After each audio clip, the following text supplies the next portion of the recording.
Good morning guys. आज ये बड़ा रिलैक्सिंग सा डे है। आज हमारी सारी फाइल्स थी ना, हमने सुबह आते ही सब पे फॉलोअप ले लिया।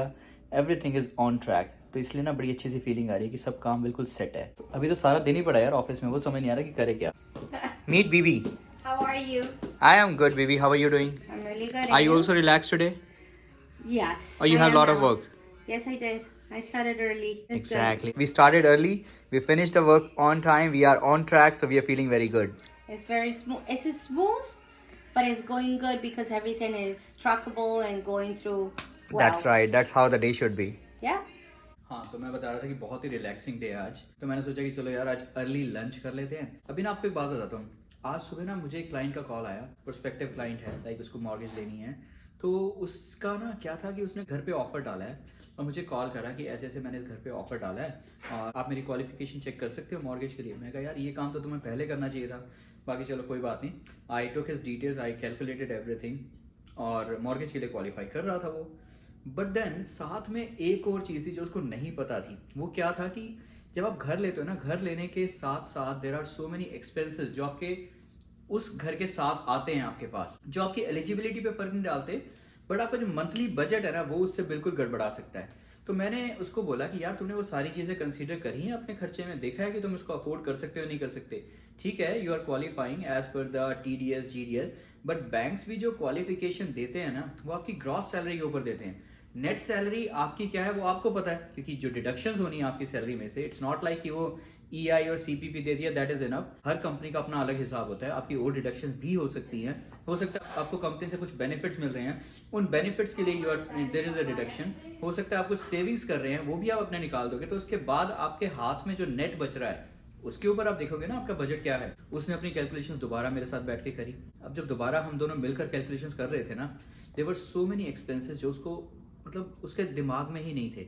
आई had to remind him about that. उसने जब वो सारे एक्सपेंसेस अपने काउंट किए, उसके बाद जब देखा ही गॉट टू नो ठीक है वो क्वालिफाई कर रहा है घर के लिए, बट एक्चुअल में जो मंथली पेमेंट्स वगैरह आएंगी, उसके बाद जो और एक्सपेंसेस आएंगे, it's gonna be very tight situation for him. तो उसको मैंने आज ऑफिस में बुलाया हुआ है। अभी 4:30 बजे he will be here in the office. उसके बाद उसके साथ बैठकर थोड़ी और डिस्कशन करूंगा, डिटेल में उसको समझाऊंगा कि what is the right step now. और फिर मुझे लगा कि यार ये सब चीज़ें मुझे आप लोगों को भी बतानी चाहिए। हम अपनी कैलकुलेशंस कर लेते हैं, बट उस कैलकुलेशन में बहुत सारी चीज़ें ना हम मिस करते हैं, और वो सब चीज़ें कितनी ज़रूरी हैं, वो चीज़ें आपको इन फ्यूचर कितना ट्रबल दे सकती हैं और कितना सुकून दे सकती हैं, वो सब चीज़ आपके लिए ना जानना बहुत ज़रूरी है। मैं वही वेट कर रहा हूँ, 4:30 विकास जी आएंगे, उनके साथ बैठकर एक बार उनके साथ डिस्कशन करूंगा ये। और उस डिस्कशन में हम वो सारी चीज़ें कैलकुलेट करने का ट्राई करेंगे जो एक फैमिली के एक्सपेंसेस हो सकते हैं। जब आप हेयर कट कराने जाते हो उसका $25 पे करते हो, वो चीज़ ऐसे ऐसे खर्चे भी हम उसमें इंक्लूड करेंगे। और देखते हैं कि आपको बजट क्या बनाना चाहिए जब आप एक घर परचेज कर रहे हो, और क्या ऐसे सरप्राइजिंग चीज़ें आपको बाद में पे करनी पड़ेंगी जो अगर आप कभी हाउस ओनर नहीं रहे, आपको नहीं पता वो क्या चीज़ें आ सकती हैं जब आप एक घर को परचेज करते हो। वो सारी चीज़ें आज हम डिस्कस करेंगे। ओह, सो क्लाइंट को तो समझा दिया, अब रह गया आपको समझाना। तो अब बुलाता हूँ विकास जी को और थोड़ा डिटेल में इसके बारे में बात करते हैं।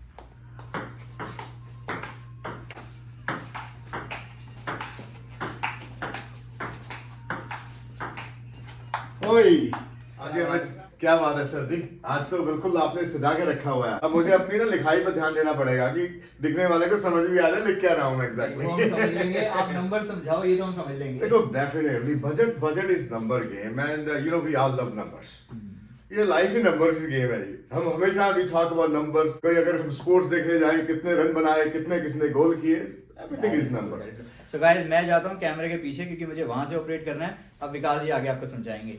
ऑलराइट, तो सबसे पहले सबको वेलकम जो हमारा वीकली शो होता है मॉर्गेज टॉक विद विकास। अब जैसे हम बात कर रहे थे बजट की, घर खरीदने से पहले बजटिंग कैसे की जाए और किन किन बातों का उसमें ध्यान रखा जाए। पर मैं दो चीजें इसमें बताना चाहता हूं। एक होता है बजट चाबी मिलने से पहले, क्योंकि चाबी मिलने से पहले आपको क्या करना है, आपको डाउन पेमेंट लॉयर के अकाउंट में डिपॉजिट करनी पड़ती है ताकि लॉयर डिसबर्स कर सके फंड्स। और उसके अलावा हमारे खर्चे क्या हैं, टाइटल इंश्योरेंस है, उसके ऊपर आपका एक अप्रेजल का खर्चा भी आ सकता है। आपको क्लोजिंग कॉस्ट में लॉयर की फीस हुई और गवर्नमेंट को कुछ चार्ज जो होता है मॉर्गेज का, और रजिस्ट्रेशन होती है। और इसके अलावा अगर मॉर्गेज हाई रेशो है बड़ा ध्यान से सुने, ये बात बड़ी इंपॉर्टेंट है। अगर मॉर्गेज आपकी हाई रेशियो है जिसमें आपकी डाउन पेमेंट 20% से कम है, तो आपको डिफॉल्ट इंश्योरेंस प्रीमियम चार्ज होता है, उस प्रीमियम के ऊपर भी 8% पीएसटी लगती है, जो कि पार्ट ऑफ क्लोजिंग कॉस्ट है। अगर आपका डिफॉल्ट इंश्योरेंस प्रीमियम 20,000 है तो उसके 8% $1,600 आपका वहां पे, जब ट्रस्ट लेजर तैयार कर रहा होगा लॉयर, तो वहां पे वो $1,600 आपको अपनी पॉकेट से देने पड़ेंगे, क्योंकि इन छोटी छोटी चीजें ही हमारा बजट बिगाड़ते हैं। बड़ी चीजों का तो हमें पता होता है, जो अगर कोई बड़ा तूफान आना हो तो हमें पहले खबर होती है। ये छोटे छोटे तूफान आते हैं ना, जो छोटी छोटी चीजें ऊपर नीचे हो जाती हैं बजट में, वही हमें तंग करती हैं। अब आता है चाबी मिलने के बाद, पर उससे पहले एक बड़ी इंपॉर्टेंट चीज आपको बताना चाहता हूं। अमित, ऐसा करते हैं, अपनी स्क्रीन के ऊपर ना कुछ नंबर्स जो हमने किए हैं, जो बड़े इंटरेस्टिंग नंबर्स हैं, उनके बारे में बात करते हैं आज। Sure. तो अमित, एक बड़ा इंटरेस्टिंग कैलकुलेशन हमने की है आज। वो ये एक मॉर्गेज क्वालिफाई टूल है। ये टूल हमें ये बताता है कि exactly based on our income और जो हम प्रॉपर्टी बाय कर रहे हैं, हम क्वालिफाई कर रहे हैं कि नहीं कर रहे हैं। तो एक सिनेरियो लिया है। सिनेरियो में क्या है कि मान लीजिए कोई प्रॉपर्टी बाय कर रहा है 850,000 की, डाउन पेमेंट 20% है, एनुअल इंटरेस्ट रेट 7% लिया है। 7% इसलिए लिया है क्योंकि अगर आपका रेट ऑफ इंटरेस्ट 5% है, बिकॉज ऑफ स्ट्रेस टेस्ट हमें 2% उसमें ऐड करना है। सो क्वालिफाई रेट ऑफ इंटरेस्ट जो है वो 7% है। अब 20% की वजह से अमोर्टाइजेशन 30 इयर्स हो गई, और मान लीजिए ये 3 साल की टर्म है, और $160,000 हाउस होल्ड इनकम है, चाहे घर में 2 लोग हैं या 3 लोग हैं। एप्लीकेशन के ऊपर अज्यूम करते हैं कि उनकी इनकम 130,000 पर ईयर है।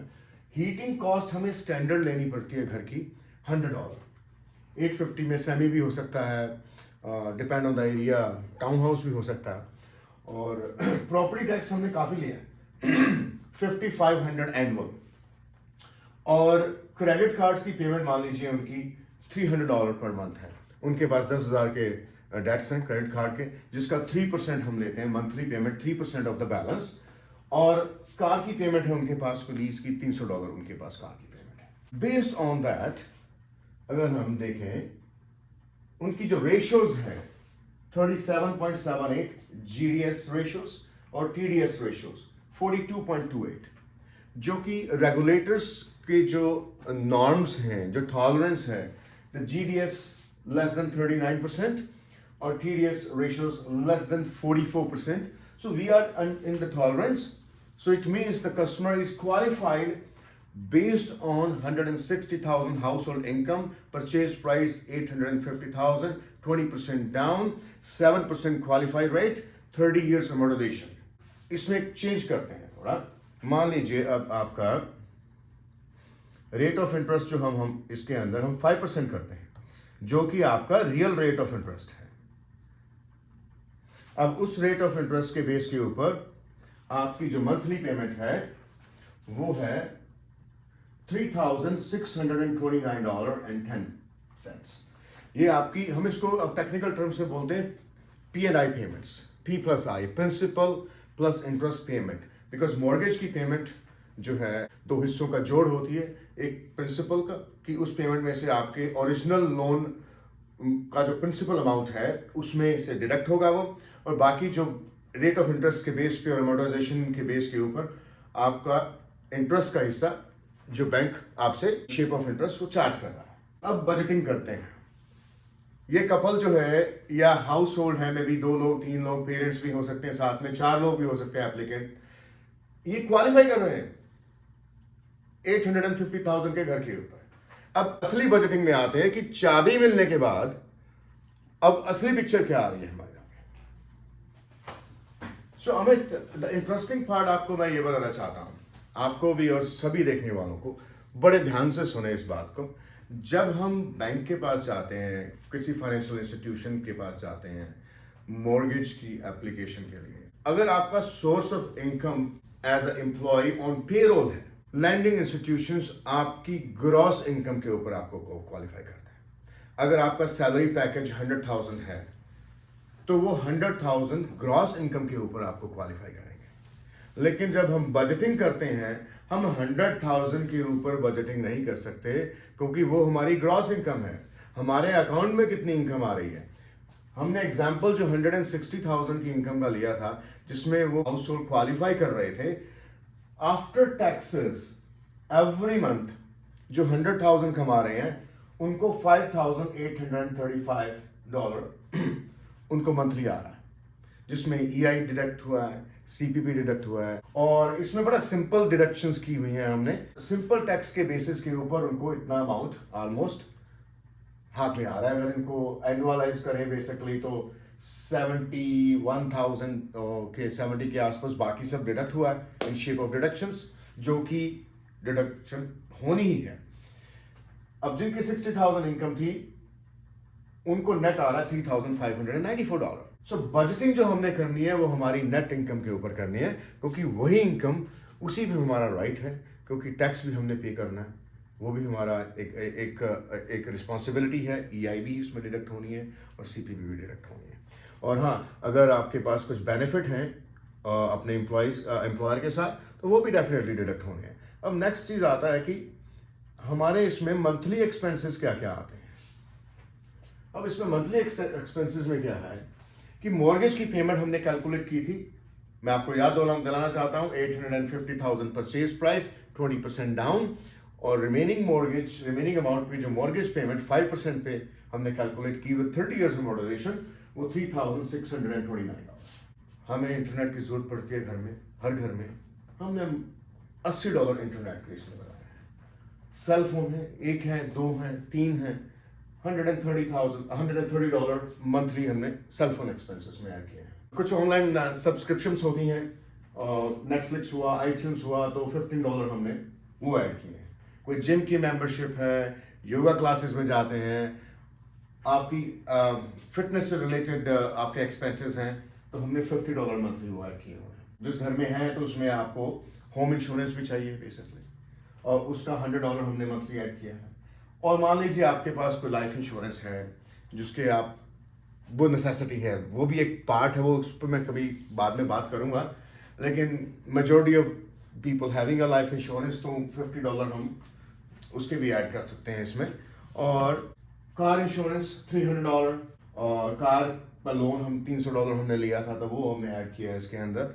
इलेक्ट्रिसिटी, गैस, वाटर, ग्रोसरीज $1,000, अगर आप कई बार डाइनिंग आउट करते हैं $200 मंथली लगा, ये सब मंथली एक्सपेंसेस हैं। उसमें आपका टॉयलेटरीज भी आ गई, क्लोथिंग, कुछ आप शॉपिंग करते हैं अपने लिए, गाड़ी में गैस डलवानी है $500, पर्सनल ग्रूमिंग, ठीक है, आप $100 लगा सकते हैं मंथली, और मिसलेनियस $500। वो खर्चे हो ही जाते हैं। कुछ अनहिडन खर्चे, किसी की शादी आ गई, किसी का बर्थडे आ गया, आपको गिफ्ट बाय करना पड़ा, और कोई शगुन देना पड़ा, तो ये खर्चे हमें मालूम है, लेकिन हम इनको बजट में नहीं डालते। ये बहुत ज़रूरी है, क्योंकि ये छोटे छोटे खर्चे जो है ना, 20-20, 50-50, $100 मिलके जब 4 फिगर्स में कन्वर्ट हो जाते हैं ना, तो फिर हम देखते हैं कि भाई ये हमने ये सोचा नहीं था, या उस वक्त इनको कंसिडर नहीं किया था। बहुत सारी चीज़ें हैं ऐसी, मिसलेनियस, और आगे प्रॉपर्टी टैक्स भी आपका खर्चा है, कोई हॉबीज हैं $100, एंटरटेनमेंट, कभी मूवी, तो अभी तो और बहुत कुछ ऐड कर सकते हैं आपके लाइफस्टाइल के ऊपर बेस। आप बजटिंग अपने लाइफस्टाइल को बहुत उसमें इंपॉर्टेंट रखें। देखो, लाइफस्टाइल को अपनी बजटिंग में ऐड करना बहुत इंपॉर्टेंट है, क्योंकि उसी से हमें पता चलेगा कि हमें घर किस कीमत पे और कितना बड़ा चाहिए एग्जैक्टली। अब पूरी कैलकुलेशन करने के बाद हम किस नतीजे पे पहुंचे हैं, ये बहुत चौंकाने वाला नतीजा है। Total income after deductions 128,148। Gross income कितनी थी? 160। हमने क्वालिफाई किस इनकम पे किया? ग्रॉस इनकम के ऊपर। पर हमारे अकाउंट में कितनी इनकम आ रही है? 128,000 एंड चेंज। और हमारे एक्सपेंस कितने हैं? वो छोटे महीने के घर के सारे एक्सपेंस लगा के $137,808। और कितना बजट हुआ? क्या माइनस में जा रहे हैं? $10,000 हम माइनस में जा रहे हैं। और मंथली हमारा डेफिसिट $805 है। मतलब वो जो खर्चे हैं वो आजकल मैंडेटरी हो गए हैं। इंटरनेट, फोन, अगर महीने में एक आधर बाहर खाना, हम कॉफी, और अभी तो देखिए anyways smoking is injurious to health इसी वार्निंग के साथ अगर कुछ लोग स्मोक करते हैं तो वो एक और एडिशन है खर्चे की महीने की $200-300 बजट जो है वो छोटी चीजों से ही आगे बढ़ता जाता है। क्रेडिट कार्ड का बैलेंस $800 है इस महीने में, अगले महीने 16 से हुआ, फिर 24 से हुआ, लगता है छोटा है, लेकिन जब वो एक्यूमुलेट होकर बड़ा हो जाता है तो फिर चारा क्या है हमारे पास, या तो पार्ट टाइम जॉब करें, उससे लाइफस्टाइल चेंज होगा और वो तकलीफदेह होगा। अब खुशी की बात यह है कि मैं ये कैलकुलेटर आप सब लोगों के साथ शेयर कर रहा हूं ताकि आपको चाबी मिलने के बाद तकलीफ ना हो। हमारे दिल बड़े हैं और दिमाग भी बड़ा करके सोचें, छोटी कैलकुलेशंस को ऐड करें अपने बजट के अंदर ताकि बाद में इस चीज की बिल्कुल भी तकलीफ ना हो।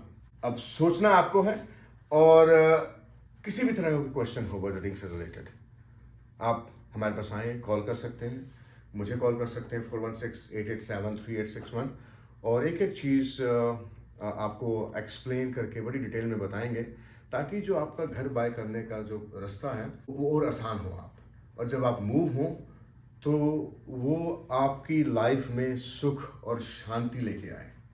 घर हम इसलिए लेते हैं जहाँ फैमिली ग्रो हो और खुशियाँ, और जब बजट सही हो, बैलेंस हो तो खुशियाँ अपने आप ही आते हैं सर। तो इसी के साथ वही मैं आपका अपना एक मैसेज कि घर उतना ही बड़ा खरीदें जितने की ज़रूरत हो, और इसी के साथ आपसे आज के लिए मैं विदा लेता हूँ और फिर मिलेंगे। Thank you very much.